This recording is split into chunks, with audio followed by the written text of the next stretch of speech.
A Grandmaster! Holy cow. Let's go. I don't know who this is. We'll look it up afterwards. But let's hit a Grandmaster with the WAGON GAMBIT. And let's see what we can possibly do. I'll hit him with e5. And we'll see how a Grandmaster reacts to this. Knight to e4.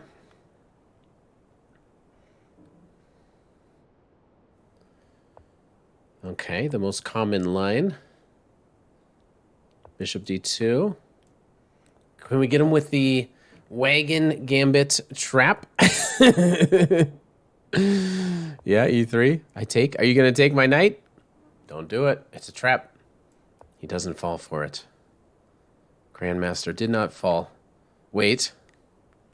Does rook a3 still work? Yes, it does. Let's go!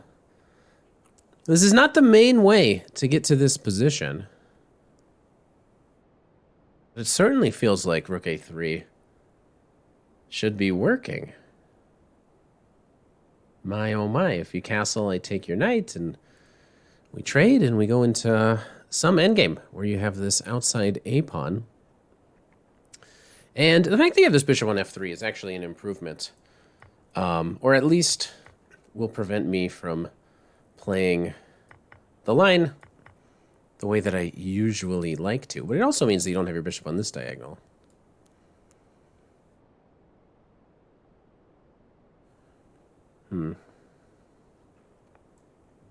Okay, some endgame. And it's about this a-pawn. White will try to demonstrate that the a-pawn is a strength, and I'll try to demonstrate that I eventually, like, walk over and take it. But usually the bishop is on this diagonal. And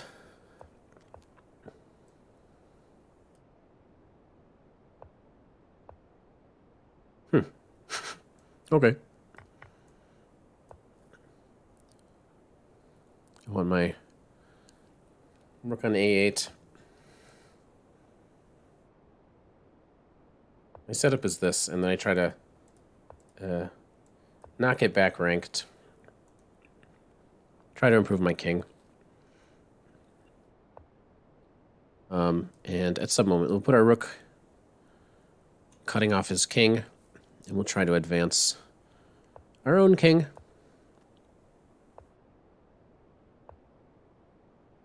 One's on a light square.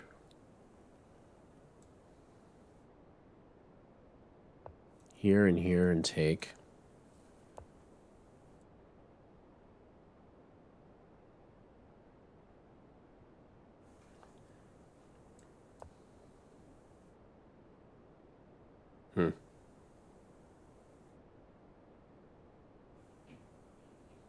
I'm protecting this pawn, so if the rook checks me, move this way. And I'm just trying to take this pawn, quite simply.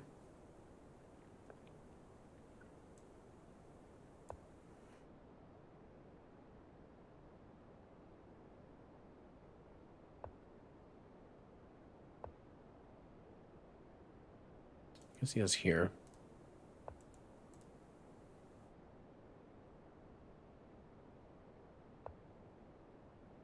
I have this... At some moment, this check... Okay, I'll go here.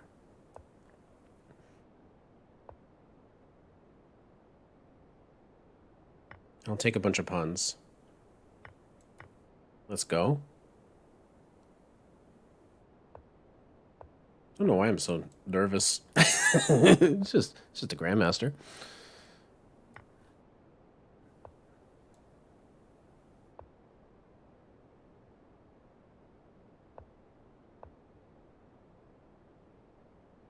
I have many ways. I could have taken this pawn.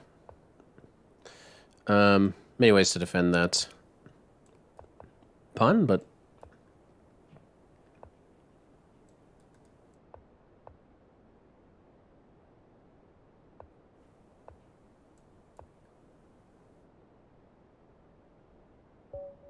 let's go! Let's go, baby!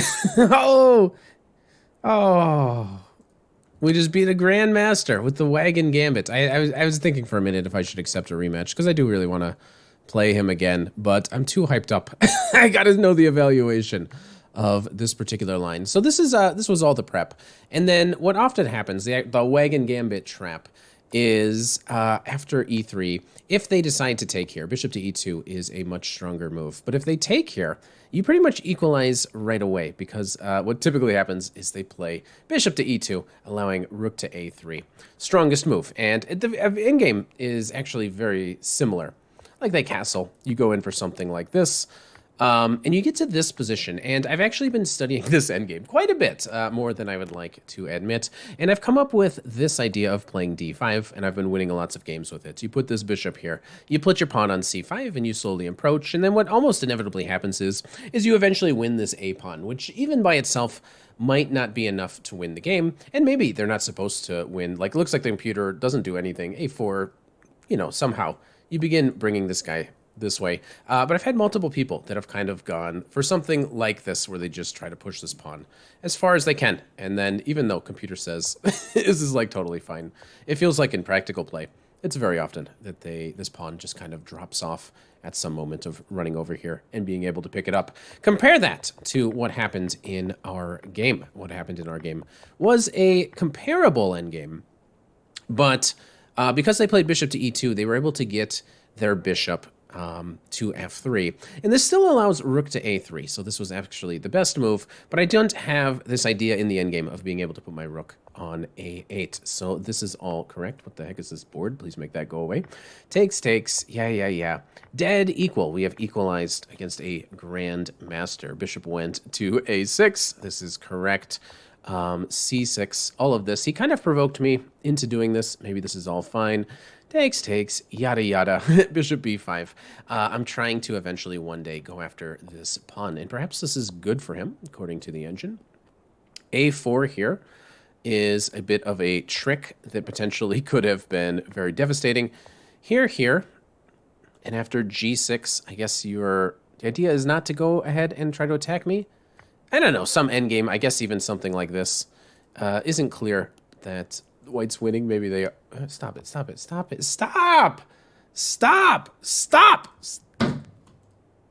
Thank you. Okay, this is going to be very difficult for white to win. But, obviously maybe is a bit of an improvement. So I'm going to have to look here and see if there's ways to improve. But now suddenly, things are kind of taking a different toll. I didn't think he would be able to take this. Computer says it's possible. You play f5, king to g7, takes. I'm not able to take. And if I go here, I'm getting checked. So maybe this is possible for him to capture. What was even the best? The best would be to go here. Kind of funny move. Trying to keep this guy out. But eventually, I guess you're getting checked. So this was another possibility that white could have gone. But instead, we saw this move. At some moment, we prevent him from doing that. This is still a very equal position. But around here, I mean, it felt like I'm really taking the advantage, and bishop d5 is such a strong move. It's the perfect place for a bishop. The rook no longer has this square. This is all protected. We're ready to move our pawn, and potentially at some point we have rook to f3 coming. This is just incredibly good. Then I realized at some moment that maybe I need to be over here. I think I kind of mentioned this during the game. I begin to push this pawn. Eventually I go after all of these guys, and this trade turns out to be very favorable for us. So we are doing a fantastic job. We just took this guy. We kept going up. Went straight into the pin. Doesn't really matter. And now we just have a very crushing winning position. Amazing stuff. Amazing stuff. So I'm very happy. It's not often I get to beat a Grandmaster, and not often I get to do it with the Wagon Gambit. So make sure that you like and subscribe and all the fun YouTube stuff. Bye!